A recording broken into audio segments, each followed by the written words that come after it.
Yeah, okay, yeah, thanks for your submission. So Josh, you can Yeah. take the mic. Okay, sorry. Cute mama. Sorry about that. Sorry about that, Self. Cute mama. If you want to enjoy some of the spaces, just follow me, follow the host, follow the co-host, and when we are on spaces like this, you would get. I can see that you have some fire. Just go there when we're on spaces. You're gonna Okay. see us. Okay, just follow David, follow me, follow Pell. I do. I will follow you, Bishop. I've not followed you, but I do follow Bishop. Sorry, David. I'm going to follow you, and I will be on it. I Your will wait. fine your fine is times two. I'm Oh just my looking God, at you. Bishop, forgive me. Forgive my sins, please. Your fate has made you old. Go and sin Thank no you. more. Thank Okay. you. Okay, so let's have you. Hi, hello, sorry. um, I'll just be very brief. It's about what Nigerians taking from you. I don't think Nigeria is taking anything from me except my time. You go to school, you study, you come out, you can get a good job. I went to Federal University of Technology. I did like a medical related course, and I graduated I think 2016. I wasn't able to get anything good to do. You want to get a place to do before you graduate. To get a place to do your IT is difficult. You go to the federal hospitals, and there is so much tribalism there that you're not granted because they feel you don't qualify for it. Then you come out of school, you cannot get a good job. Well, for me right now, I'm no longer in the country. I don't even see myself going back there because I'm scared. Like I've not seen my parents for like a while because I'm scared of going back home and probably something happens to you. Or even traveling with my kids. I can't travel back to Nigeria because I feel like go with them and something happens to them while we're there. I just pray, in a nutshell, I just pray we actually do things right.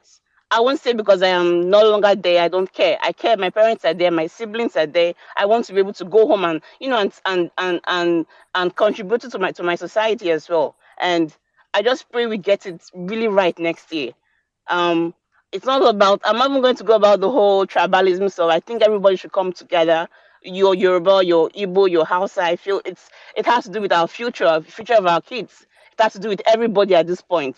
We can't.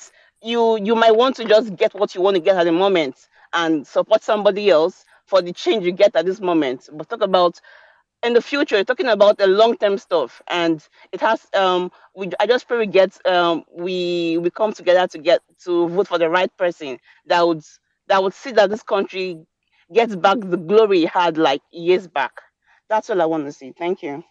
Thank you, so Josh. Thank you very much. Um, what's smiling? You were here before you left. You came back. You have 2 minutes. Yeah, Thank you very much. thank you very much, Bishop. Thank you, David Go and ahead. Pels. I'm very, very grateful. All right. Um, I really want to say what Nigeria did to I and my kids. I was a healthy person, very, very healthy. During my youth service days, I was one of the kind of I do a lot of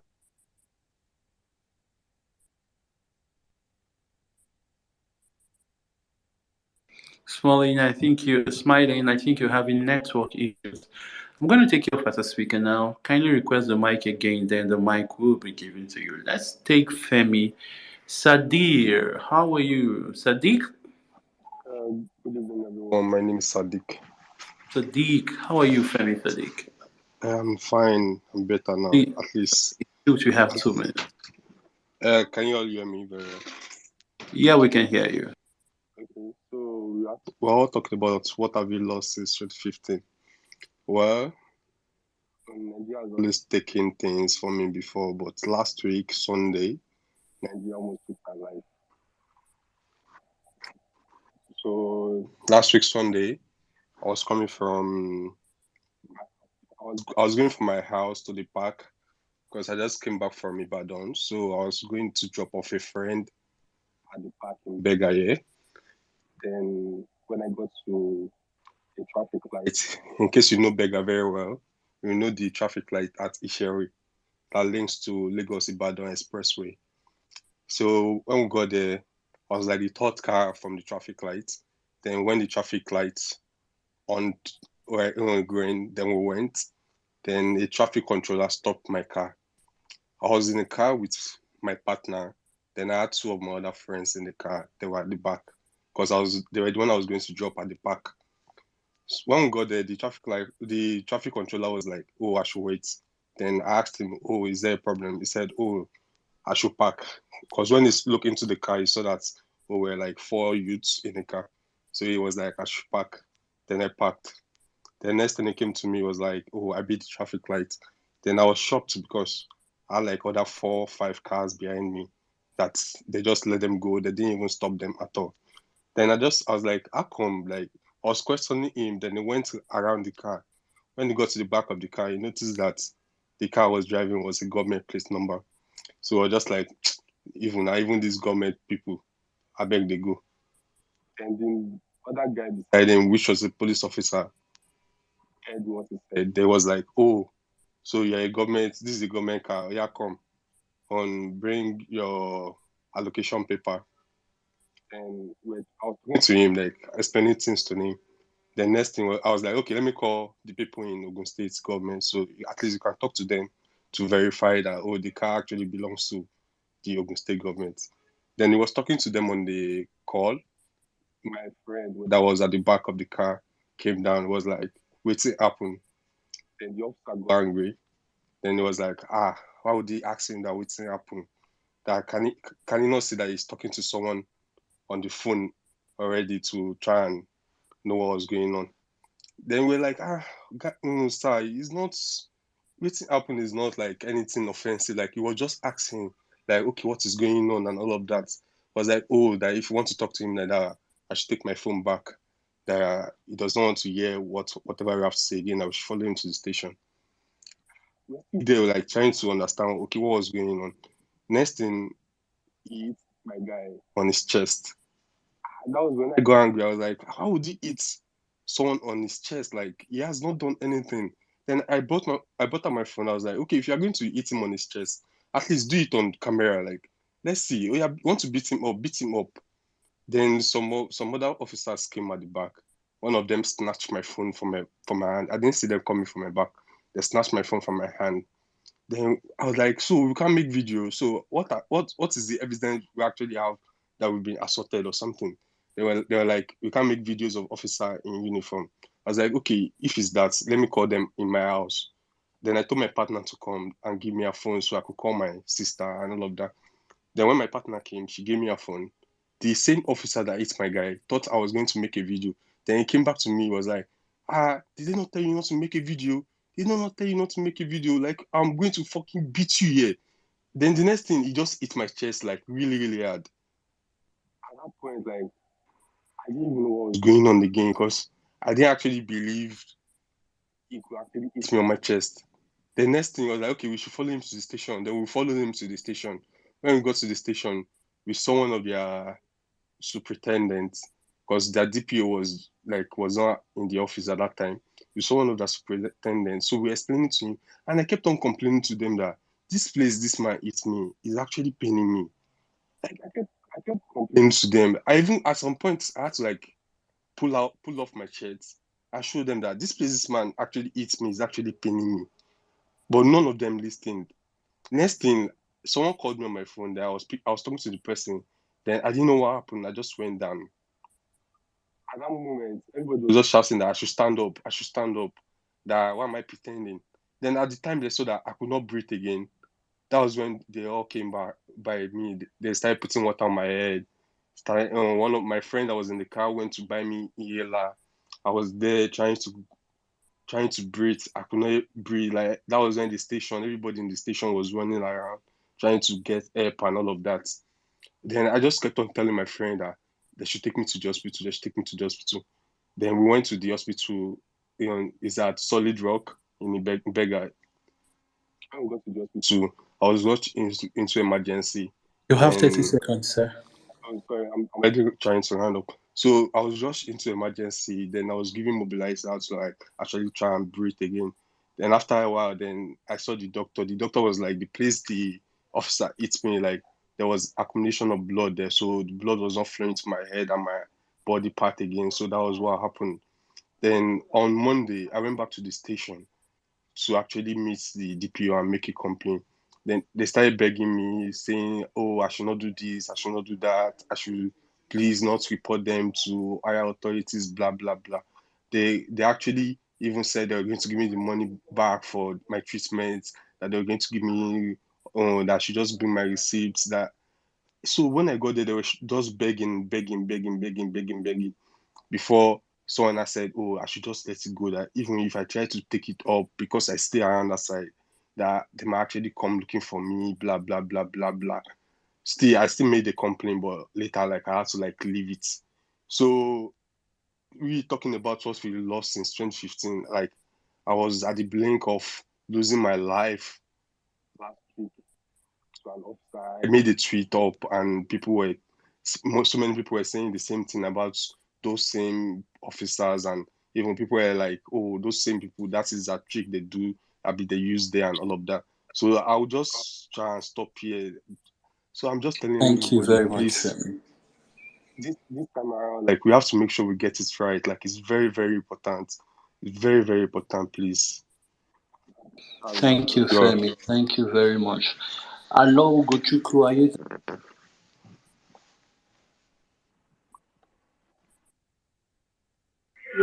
Yes, yes, I'm here. Good evening, everyone. Good evening. You have 2 minutes, Um, sir. Go ahead. yeah, okay. Being in the platform has been very wonderful. I mean, I thank everyone. I Please, can thank you David. remove your earpiece if you're using an earpiece or Bluetooth device, so that you can speak directly to your phone and we can hear you very well? Okay, can you hear me now? It's better. Thank you very much. Okay. So, I thank everyone on the platform, especially David for creating this platform for us.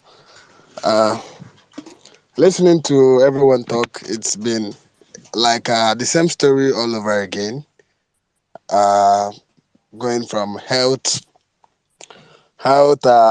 system failure to insecurity, maybe bad security, and all that. My own experience was around 2017, where while I was still in school.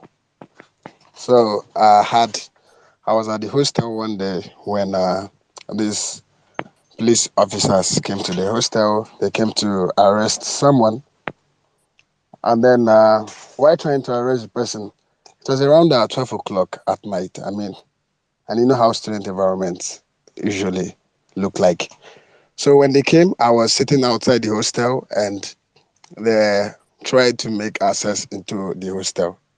So I was surprised that police officers came to the hostel. So I wanted to approach the hostel also, like go into the hostel because we had a gate.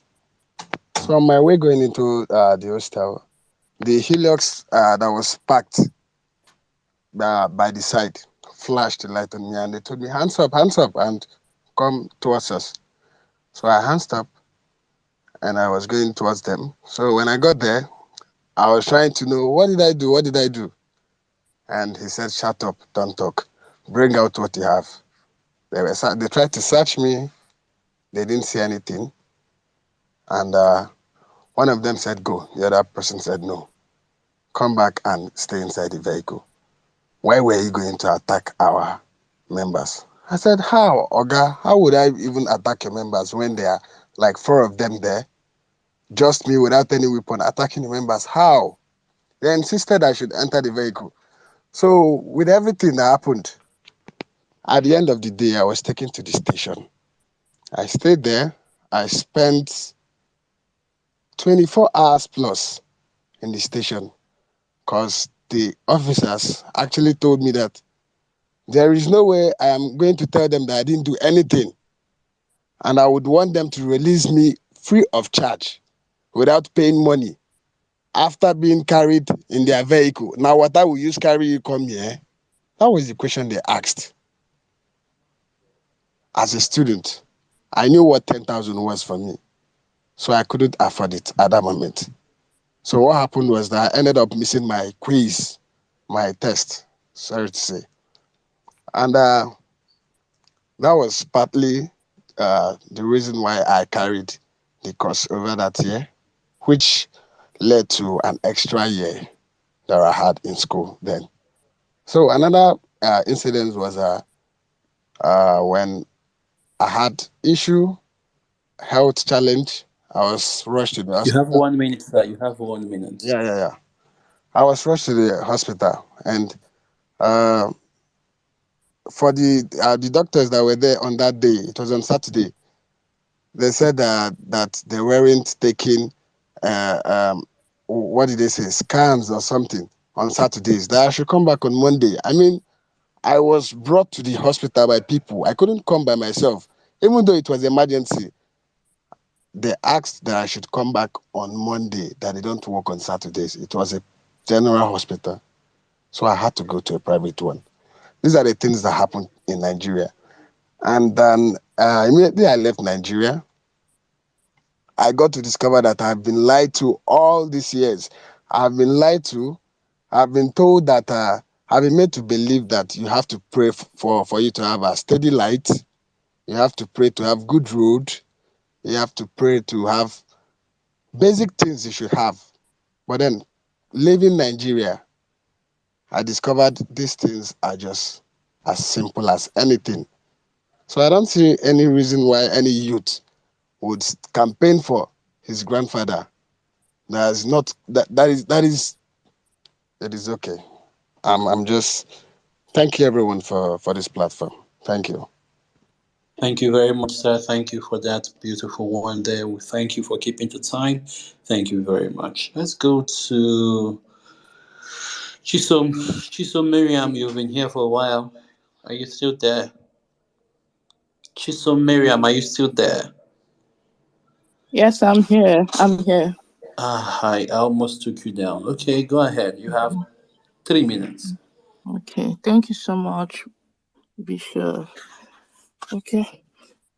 First of all, big shout out to David for hosting this space. I've been here. I think I was among those that started this space yesterday. Though along the line, I had to leave because I didn't want to lose my sanity. The stuff I was hearing and all. Man, it has not been easy. But in all, we give thanks to God. At least we have reason to hope now. Also, thank you to Bishop and thank you to Pearl for managing this platform. You guys are, in fact, you are the real MVP. Okay, to the question, what I've lost since 2015. Let me start with, by 2015, I was 24 years old. I was a banker, kind of a year old in the banking system. 2014, 2015, the incoming government, that is this present government, that was when they took over. They killed our dreams. Yes, I was in a bank then, but I was among those that wrote for the NMPC aptitude test. You know, we passed, it was conducted, or I think the whole process was handled by Philips Consulting. We got messages like we passed, we should prepare for interview at Abuja. Something happened along the line. I think the election was shifted then. And we are hoping that this thing will be done before the election, you know, because we didn't know how election would turn out and everything. Something happened, the election was shifted, and lo and behold, the process was also shifted. I think they were all playing like, you know, maybe if we win, we continue with this. I'm kind of thinking based on the GEJ government, then maybe they were thinking if they win them, maybe then they will not take over, or maybe they will continue with the process. But you know what happened? They didn't win, or rather, they conceded. Then this government took over. You know, they killed that process. All of us that we are hopeful, like, you know, we're already planning how to, in fact, we already stay reading for the NMPC, downloading stores, waiting to go to the Abuja to bombard them and all that. As in, our plan was, you know, we've already testing ourselves in the NMPC. But these people killed it. So I was left with my job in the bank. I gave myself target. I said 2000 by 5 years. Maybe I should have saved enough money, you know, go out there, further my education, maybe come back to Nigeria, if I'm to remain in the banking system, at least maybe to a higher level, maybe take up another position in a higher level in the bank and not as a trainee or stuff like that. That was our plan. Something still happened to me while in the bank. I don't even know what maybe village people and all. My bank was targeted. I will not name the bank, but my bank then was targeted. Maybe because it was used by GEJ and co. Then it was really targeted. Those that know the story, we know the bank I'm talking about. So many things happened in the bank. In fact, that year I entered the bank was the only year the bank posted profit. Every other thing was they were just on the managing level. Then count down to 5 years that I gave myself. I got an admission in Australia. But lo and behold, the money I saved for 5 years working in a bank could not pay my 1 year tuition fees. It was that bad. And I would also like to say that when I entered the bank, 1 million, my first 1 million I made then on a fixed then the deposit rates were good. Do you know you could save 1 million for 1 month? And you'll be getting 20-something thousand then. In 3 months, you'll be getting like almost 60,000. But count down to 2019. I was able to fix 10 million for one of my brothers for 1 month, and he got just 5,000 naira. Just check out the difference. 1 million in 2014, giving me 20-something thousand in 1 month, and 10 million in 2019 under 3 months, giving somebody 5,000. That was how bad these people killed our currency. They killed everything. Then 2019, I was like almost ready. I said, okay, if I can't get it to Australia, let me take another country, At least my money was able to get me an admission or so. The money I had was able to, at that time, get me an admission in Malaysia. I just wanted to go and do masters. There was a school, it was just targeted at my discipline, School of Computer Science. I said, okay, let me go and do masters, then come back maybe to Nigeria. Because I know Malaysians, after everything, they will not let you stay in the country. Once you are done, you come back. My plan was go to Malaysia, get that masters, maybe now use that and go to any country of your choice, or even come back to your country, maybe target another better position. That was my plan. I got the admission, was in the process. Before you know it, this COVID thing came, because there was just one document that was keeping me. Before you go to Malaysia, you have to get your NDLEA certificate. These people delayed me. The Nigerian government delayed. Before you know it, the COVID thing happened. Everything was blocked. Till date or till last year, I didn't check back again, but I kept checking till last year. The Malaysian embassy didn't open again. And it was just that document that I needed for them to stamp my visa for me to leave. Nigeria happened to me again. I was more or less devastated, but I still didn't give up. Finally, I just tried Canada. With, Canada and their stress and everything, I was kind of successful. I left ending of last year and came to Canada on a student visa. But it has not been easy. You know what? Why I'm saying it? I left my job to come here. And then, on a student visa, you are kind of restricted. There are so many jobs you would like to get, but because you're on a student visa, you not do that. Even banking jobs here, you can't get that unless you're on PR, on working permit. But it's still good. What I'm getting here with my student visa is still better than what I earn monthly in a bank. In all, I've lost a lot, like not just the time, because I wanted to end everything 5 years, come and further my education. I spent roughly 7 years in the bank. I lost and then I forgot to say something. 2018, the so-called bank, the license was revoked. So I lost my experience. You know what it means when your license is revoked? They gave us a new name. It means that you're starting from the scratch, like your experience is counting from that year. So all those years I worked at, even if I'm to go to another bank, you understand, they'll be counting it from that year, that particular year that the new license was given. All those years that we worked, it was erased. We lost it. No gratuity, nothing was paid. We lost it. This government is evil. I will continue to say it. It is damn evil. Since day one they entered, they're either taking something from you. It's either they're after your time, they're after your blood. In fact, they're after one thing or the other. They are just damn right evil. Please, Please, man, you Nigeria, have 30 seconds. Okay, thank you. Please, Nigerians, I'm begging you, please. Let this our good fight of faith, let it not be in vain. Let our labor not be in vain, please. Thank you so much. Thank you. I yield the Thank you mic. very much. Thank you very much.